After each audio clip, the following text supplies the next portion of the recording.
Vamos começar então mais um módulo hoje. Na verdade, nós vamos continuar o finalzinho do módulo de ontem, tá? Eu trouxe algum material aqui de jurisprudência. São algumas decisões, gente, que são até algumas antigas, vocês vão ver, são antigas, mas são aquelas bem clássicas sobre o assunto. Então, na verdade, a decisão, o fato dela ser um pouco mais antiga não significa que ela não seja importante. Aliás, ela ser antiga e ainda não ter sido substituída significa muito, né? Então, trouxe algumas coisas aqui, não vou passar todas, tá? Eu vou passar algumas. Então, eu sempre coloco um pouco mais de material à disposição de vocês, até mesmo nos meus slides, e eu sempre aviso antes que eu coloco mais para não correr o risco de as pessoas falarem assim, ela encheu o prato e não deu conta de comer, tá? Então, na verdade, não é isso, é que eu coloco mais mesmo, porque assim, às vezes você está falando uma coisa, eu tenho ali no slide, eu vou lá na frente, passo mais adiante, vejo, procuro aquele slide, e também o que a gente não falar aqui é complementar, é coisa para vocês aproveitarem depois, espero, né? Então, vamos lá aqui.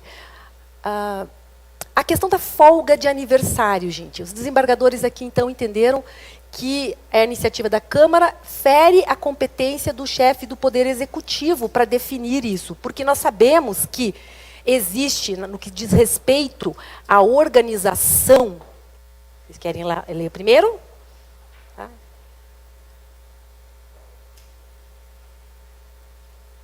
Por que configura a inconstitucionalidade uma lei de iniciativa da Câmara dispondo sobre folga de aniversário de servidor?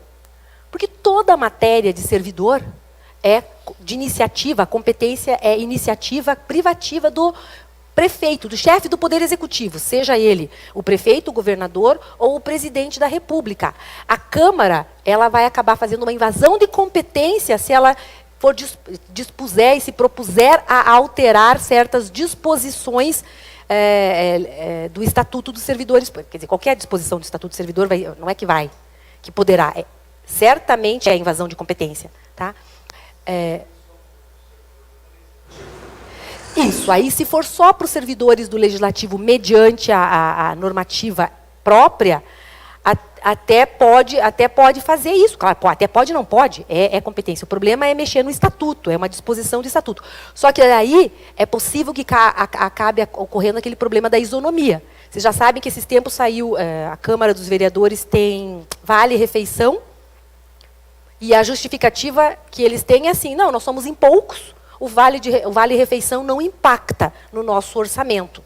Se for fazer garantir esse mesmo direito para o executivo, é um impacto imenso no orçamento. Tá?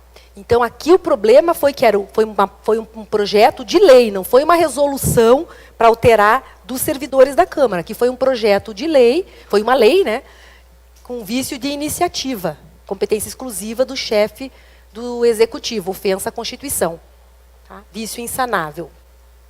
Consulta sobre banco de horas. O regime estatutário no município, possibilidade desde que haja estudo acerca da necessidade e viabilidade, além de regulamentação por lei específica. Então, aquela história, precisa necessariamente pagar horas extras, horas extraordinárias? Não, é possível implantar o banco de horas.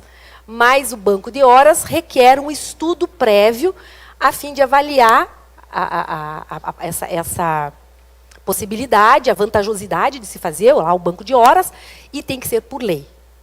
Tá? Eu já vi a administração pública instituir o banco de horas por decreto. Tá? E tem que ser por lei. O banco de horas tem que ter a previsão. Lógico que você vai regulamentar por decreto. O detalhamento de como fazer pode ser o decreto, aliás, deve ser, né? A lei deve cuidar de instituir o banco de horas e traçar as linhas gerais desse banco de horas. Mas caberá ao Poder Executivo depois regulamentar, assim como na Câmara, a regulamentação do próprio Poder Legislativo acerca do banco de horas. Sim, não tem nenhuma regra dizendo como que deve ser o estudo. O que é importante é que o estudo seja fundamentado. O que não pode ter é alguma coisa formal apenas.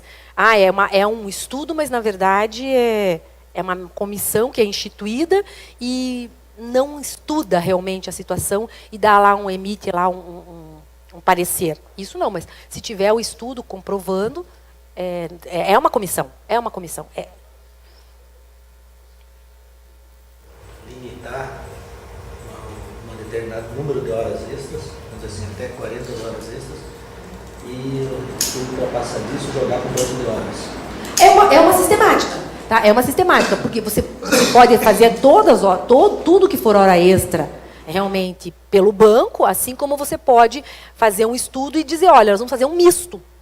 Né? Um misto, em que até um determinado limite nós pagamos o banco de as horas extraordinárias, e a partir desse limite nós fazemos só o banco de horas. Não tem problema. É um estudo que vai demonstrar a viabilidade da melhor solução. Tá? Qual a melhor solução? Mas são as comissões mesmo que tem que resolver isso. A comissão tem que fazer isso mesmo, estudar e ver e apontar qual é a melhor forma de fazer. Então,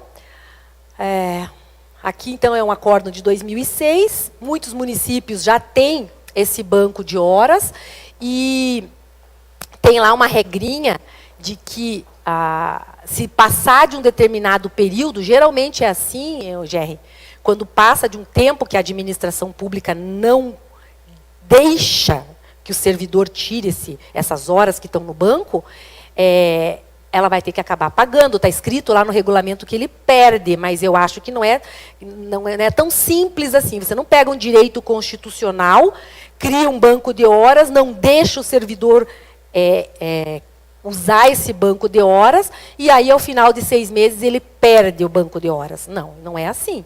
Cabe, então, à chefia coordenar e verificar e acompanhar. Eu sei de gente que tem banco de horas de... Eu acho que se a pessoa for usar todo o banco de horas, vai dar uns 3 meses em casa. Primeiro de tudo, é mesmo banco de horas, ou seja, a pessoa realmente... o que eu vou falar é meio chato, mas eu acabei de ler agora de manhã várias decisões nesse sentido, de que tem muitos lugares que estão sendo investigados porque o servidor vem, chega às 7 horas da manhã, passa o dedo lá no ponto, vai para casa, toma café, se arruma, leva os filhos na escola, vai ao dentista e vem trabalhar. Gente, e ele está fazendo banco de horas. Porque o horário dele é às 8. Todo dia, além de não trabalhar 2 horas da sua jornada normal, ele ainda faz uma extra. Gente, a pessoa também passa dos limites, né? Passa, eu estou vendo vários lugares, vários municípios em que estava acontecendo isso. Situações de que o advogado foi lá, passou, entrou, foi para o escritório, fez audiência, fez um monte de coisas, deu meio-dia, voltou e passou o dedo de novo lá, como se tivesse trabalhado a manhã inteira ali. Ah, mas a audiência também faz parte. Faz parte, mas a audiência do órgão que ele está vinculado e está recebendo. Não a audiência do escritório particular dele. Então, tem isso. Tem médico, gente, com dois vínculos, e que os 2 vínculos não comportam pela distância e pela carga horária, enfim, eles não comportam. E o que acontece? Ele vai lá e passa lá o seu registro biométrico, vai para o outro lugar, passa também, trabalha no outro lugar, volta para cá, passa de novo, vai para lá. O dedo de silicone também está sendo... já saiu no Jornal Nacional e também está sendo investigado. Ainda tem outros que, mesmo depois daquela notícia, que saiu no Jornal Nacional, eu assisti, no Fantástico, acho que foi. Mas foi uma coisa muito grande a reportagem. E tem gente que continua praticando o dedo de silicone. Então, assim, os casos que eu vi, que foram constatados, é médico, enfermeiro, advogado, e fiscal e agente comunitário. Agente comunitário que vai lá, assina o registro e vai fazer outras coisas, porque, assim, realmente é um trabalho de rua? É um trabalho de rua, mas é um trabalho de rua que tem que ser feito lá na regional, lá no bairro, nos limites da atuação dele, na área de atuação dele, e não no centro da cidade, e não num bairro qualquer outro.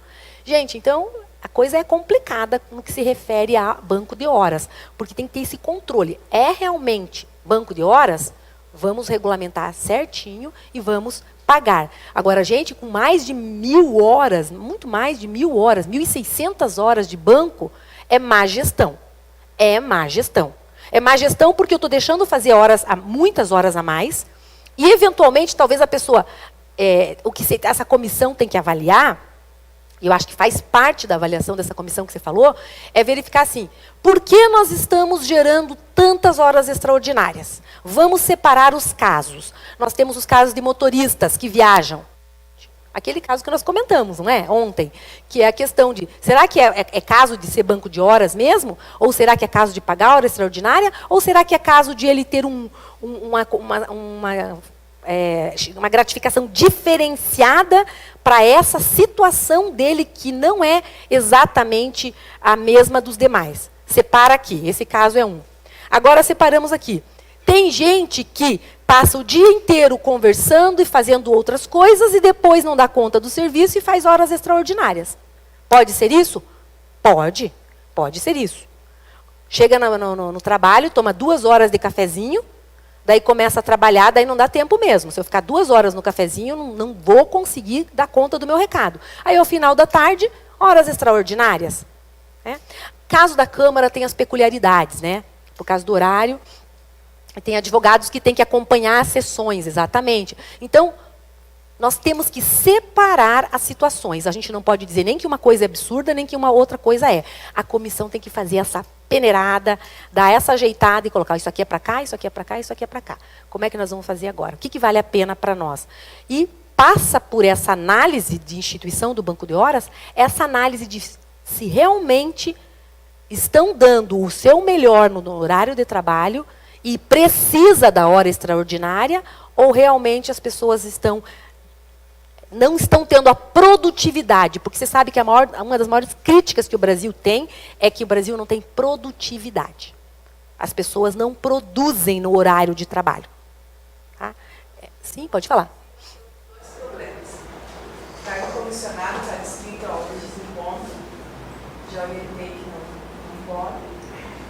E as horas extras só são pagas com a autorização do superior imediato. Só que, depois que a pessoa passa um certo tempo, ela ingressa com a ação judicial requerendo o pagamento das horas extras. Mas, na verdade, o que se quer é que ela não faça. Não é que não pague. Exatamente. Quando diz essa autorização aí, a interpretação não é assim, ele só paga, né? Exato, só que daí a pessoa está fazendo, depois o município vai ser condenado a pagar. Se ele fizer, vai ter que pagar, não importa se tem autorização, se não tem. O que se quer dizer... Gente, eu acho engraçado isso, quando você pega uma lei que quer dizer uma coisa e simplesmente transforma em outra. Eu fico olhando e falo assim, meu Deus, mas não é nada disso que o legislador estava imaginando quando disciplinou essa determinada situação.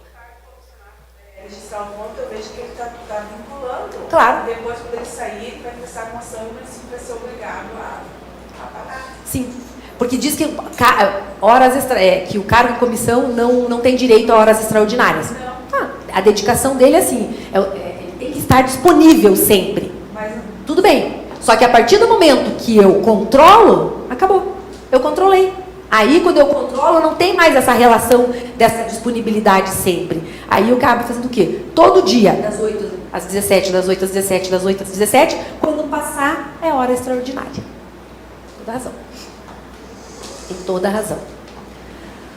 Aqui a questão da bolsa de estudos, né, gente? Se é possível, irregularidade, pagamento, inexistência de autorização legislativa, existência de cargo de advogado no quadro não preenchido, procedência para o fim de recomendar que seja criada uma lei prevendo a possibilidade de pagamento de curso de aperfeiçoamento para servidores com a devida regulamentação e para aplicar a multa, né? A lei não é para aplicar multa, não vai descer. A decisão aqui estabeleceu aqui a aplicação de multa, tá?